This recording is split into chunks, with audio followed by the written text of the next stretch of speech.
Welcome সকলকে আজকের শীর্ষ সংবাদ শিরোনাম দেখার জন্য।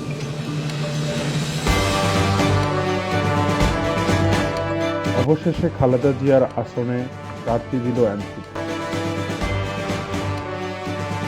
খালেদ মহিউদ্দিনকে স্পষ্ট বার্তা দিলেন ব্যারিস্টার শাহরিয়ার কবির।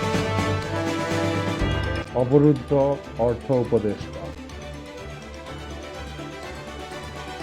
50 ফুট কূপে আটকালো শিশু।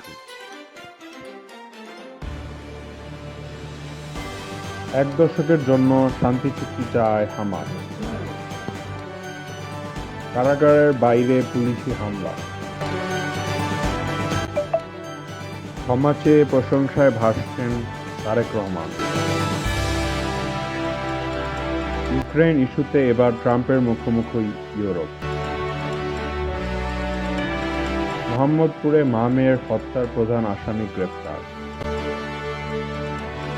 এবার এনসিপি প্রার্থী হলেন বিএনপির সাবেক প্রতিমন্ত্রী। সচিবালয়ে অর্থ উপদেষ্টাকে অবরুদ্ধ।